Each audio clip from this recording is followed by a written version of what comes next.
ملائكته يصلون على النبي يا أيها الذين آمنوا صلوا عليه وسلموا تسليما اللهم صل على سيدنا ومولانا محمد معدن الجود والكرم وآله الكرام وأصحابه العظام وابنه الكريم وبارك وسلم. أعوذ بالله من الشيطان الرجيم. بسم الله الرحمن الرحيم.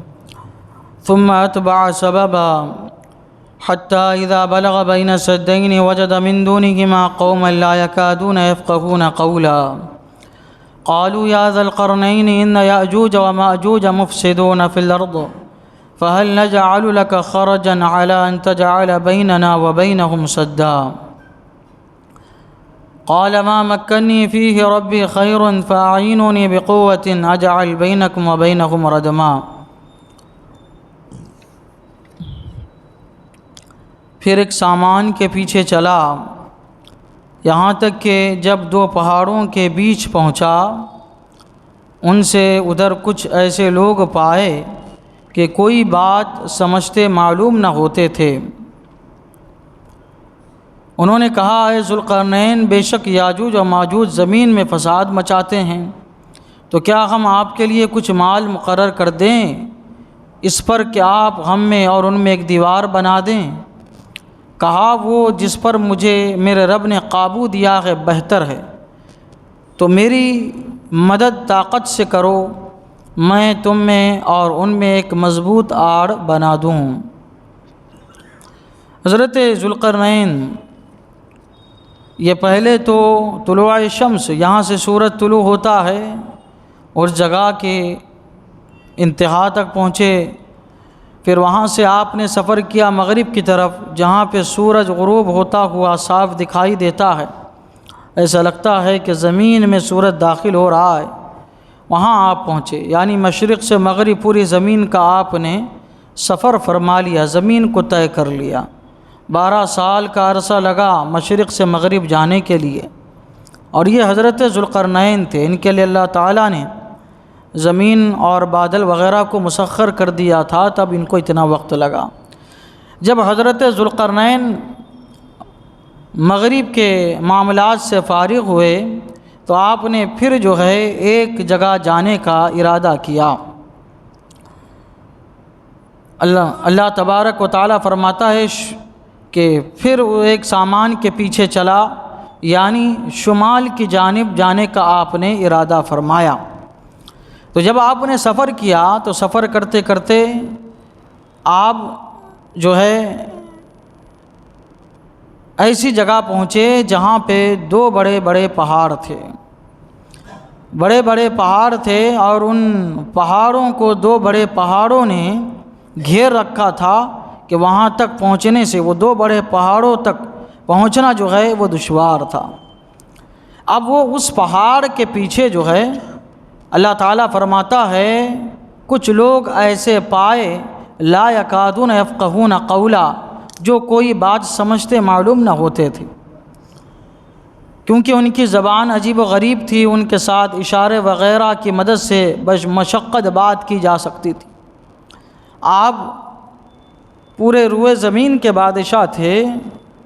لغات کا آپ کو علم دیا گیا تھا باوجود کہ آپ ایسی قوم کے پاس یہ قوم ایسی تھی کہ جب آپ اس کے پاس پہنچے تو ان کی باتیں ان کی گفتگو بہت عجیب و غریب تھی جو سمجھ ہی نہیں پا سکتے تھے. یہاں تک کہ اشاروں کی مدد سے کنایوں کی مدد سے ان کی باتوں کو سمجھا گیا.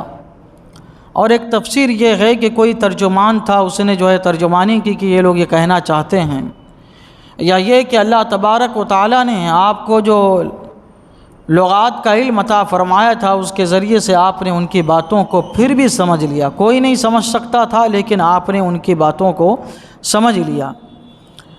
تو ان سے جب آپ ملے تو انہوں نے جو ہے یاجوج ماجوج کی شکایت کی. تو انہوں نے کہا اے ذوالقرنین بے شک یاجوج و ماجوج زمین میں فساد مچاتے ہیں.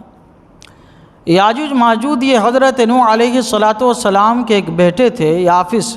یہ ان کی اولاد میں سے ہے. ان کا معاملہ جو ہے بڑا خطرناک تھا. یہ بہار کے موسم میں نکلتے تھے اور جتنی ہریالی رہتی تھی سب کو چٹ کر جاتے تھے، ہتھیار سے لیس رہتے تھے۔ جب ان کا پیڑ نہیں بڑھتا تھا تو جانوروں کو کھا جاتے تھے، حشرات الارض، کیڑے مکوڑوں، بچھوؤں کو سب کو کھا جاتے تھے، یہاں تک کہ ان سے بھی پیٹ نہ بھرتا تھا تو پھر انسانوں پر آتے تھے، انسانوں کو بھی کھا جاتے تھے۔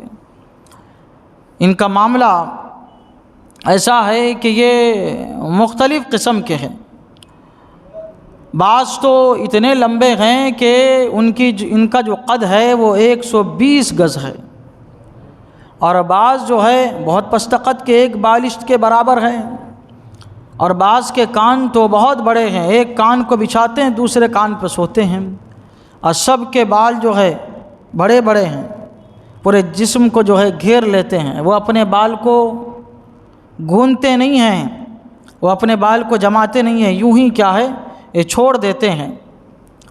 یہ جو ہے ان کا معاملہ ہے، اور ان کا گزر بسر جو ہے یہ حشرات الارض، کیڑے مکوڑے، جانور، یہ جو ہے ان سے ہوتا ہے۔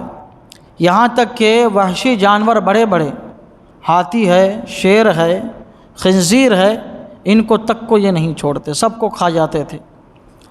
تو یہ جو ہے شکایت لے کے جو ہے حضرت ذوالقرنین کے پاس آئے، اللہ تعالیٰ ان کو بڑی طاقت و قوت عطا فرمائی تھی ہر چیز پہ۔